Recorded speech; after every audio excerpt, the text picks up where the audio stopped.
যে রাস্তাটা করতেছে সম্পূর্ণ অনিয়ম, রাস্তা ভালো হচ্ছে না, একেবারে খারাপ। তা আসলে কি বলে, তাদের কাছে কি মনে হচ্ছে রাস্তার অনেক? আমি মোহাম্মদ নাইম শেখ। আমার বাসা হচ্ছে বর্ণি।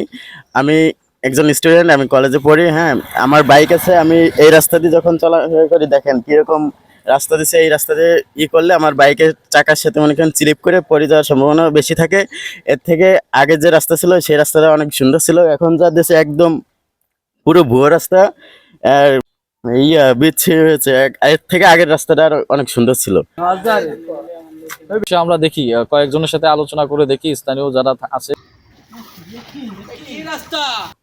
এটা কোনো রাস্তার পর্যায়ে যাচ্ছে না, যে পর্যায়ে আছে এইভাবে আজ পর্যন্ত আমি কোনোদিন দেখিনি রাস্তার কাজ এইভাবে করছে। এই যে এই রাস্তার কাজ যখন সুন্দর মতন হয় নাই, এই পিচ ডলা দিলে পিচ উঠে যায়। ওরা এখানে ফাঁকি দিয়ে যাচ্ছে, জনগণের ফালতু বুঝ দিয়ে চলে যাচ্ছে। এই দেখেন, এই যে এই কি রাস্তার কোনো এই যে রাস্তাটা করছে, রাস্তাটা অনেক ভালো হয় নাই। আমরা চলাচল করতে পারতেছি না, রাস্তাটা আমরা হাঁটাচলা করতে পারতেছি না, আমাকে পায়ের সাথে এটা উঠে উঠে যাচ্ছে। ই দিলে পিচটা উঠে যাচ্ছিল। হ্যাঁ, পিচটা উঠে যাচ্ছিল আর হালকা হয়েছে, আর কোনো সমান হয় নাই, সমান্তরাল না, খাদ্রবাদ্র ভাবে কোন রকম দায় সারাভাবে করছে এরকম মনে হচ্ছে। আমার কাছে তো ভালো দেখা যাচ্ছে না, দেখতেছি যে একটু দেখছে, মাঝে মাঝে ভাগ রয়েছে, একটু দেখছে, এই তো তাল। আমরা করি তো বিভেদ, আমাকে আমরা হলো গরিব মানুষ, আমাকে বিভেদ করি। একজন আসি খালি কবে সালাচ্ছে দল করিস, এই তো একবার চাকা খালি ছিটাই দিয়ে যাচ্ছে এইভাবে। আমার এইটুক বয়স এইভাবে রোড করে আমি এখন পর্যন্ত কোনোদিন দেখিনি। সে তো রসুনের শুক্লা চিনেন, রসুনের শুক্লার মতো হচ্ছে, এত ব্রেক দেওয়ার আগে থাকবে না এই রাস্তার পিচ। কি মনে হচ্ছে যে দুর্ঘটনা হবে ব্রেক দিলে? বেশি হবে। আগে যে পুটিং করছিল সেটাই ভালো ছিল, এটি না করা আরো ভালো ছিল। অনিয়ম মানে এগুলা কি করছে, এগুলা তো আরো ক্ষতি করছে। আগে দেওয়ার থেকে আগে আরো ভালো ছিল, এগুলা চলার মতন না, দুর্ঘটনা বেশি আমাদের। এই গাড়িতে আমরা আসছি মোটরসাইকেল নিয়ে, এখন দেখতে পাচ্ছি এই রাস্তার যে অবস্থা, এই রাস্তায় গাড়ি যখন ব্রেক করি তখন এই পিচ উঠে যাচ্ছে, আর পায়ের সাথে লাগতেছে, পিচ ছিটে এসে পায়ের সাথে লাগতেছে। এ কোনো রাস্তা? এটা রাস্তার ভিতর পড়ে, এর দেওয়া আছে না দেওয়া ভালো ছিল। 4 ভাগের 1 ভাগ করছে, 3 ভাগই করে নাই। এই দিনে কোন রকম হাফ ইঞ্চি করে এই দিছে, পিচ দিছে।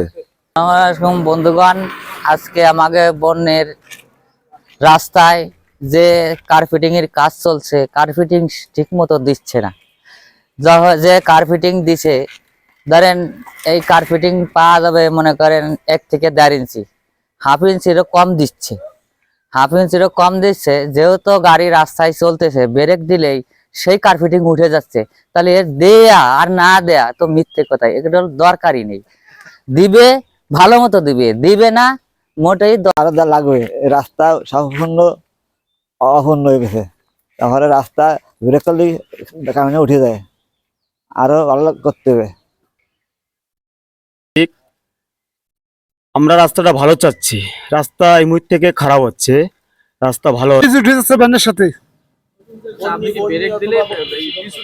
হ্যাঁ, ব্রেক দিলে বাজার থেকে যে রাস্তাটা এই যে করতেছে, এটা কোনো রাস্তা করা হলো? এখনই ব্রেক করলে রাস্তার পিচ এখনই উঠে যাচ্ছে। কি রাস্তা? আমরা প্রতিনিয়ত এই রাস্তায় যাতায়াত করি। আগে তো গর্ত ছিল, শুধু গর্তটা একটু কোনো মতে পূরণ হয়েছে, কিন্তু যে রাস্তা এখন যেভাবে করছে এক সিজনও যাবে না।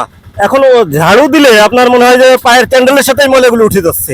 গাড়িটা তো দূরের কথা, গাড়িগুলো চলতে পারতেছে না, এরকম অবস্থা হয়ে গেছে। বর্ণি ইউনিয়নে 2টা হাই স্কুল আছে, 2টা বাজার আছে, একটা সন্ধ্যা বাজার, একটা বর্ণি বাজার, এবং এই পথ দিয়েই মানুষ গোপালগঞ্জ শহরে যাতায়াত করে। এটা এবং পেছন থেকে আমাদের পাটগাতি যাতায়াত করতে হয়। বর্ণি এমন একটা জায়গা যে 2 পাশ দিয়েই মানুষ যাতায়াত করতে হয়। তো এই রাস্তাটা যদি একটু ভালোভাবে না করা হয়, আমার মনে হয় 1 মাসে রাস্তা টিকবে না। যে সিঙ্গিপাড়া থেকে যে বর্ণের বাজার যে সড়কটা রাস্তার কাজ চলছে, আপনার কাছে কি মনে হচ্ছে রাস্তায়? আমার কাছে মনে হচ্ছে রাস্তায় সবচেয়ে বেশি দুর্নীতি হচ্ছে। দুর্নীতির কারণে আমরা এই যে গাড়ি চালাইতে পারতেছি না, গাড়িতে ব্রেক দিলে পড়ে যাচ্ছে, অ্যাক্সিডেন্ট হচ্ছে। এই জন্য আমি প্রশাসনের দৃষ্টি আকর্ষণ করছি, আমাদের এই রাস্তাটার জন্য সর্বোচ্চ ভালো হয় এবং জনসাধারণের জন্য ভালো হয়, এই জন্য আমি চাচ্ছি।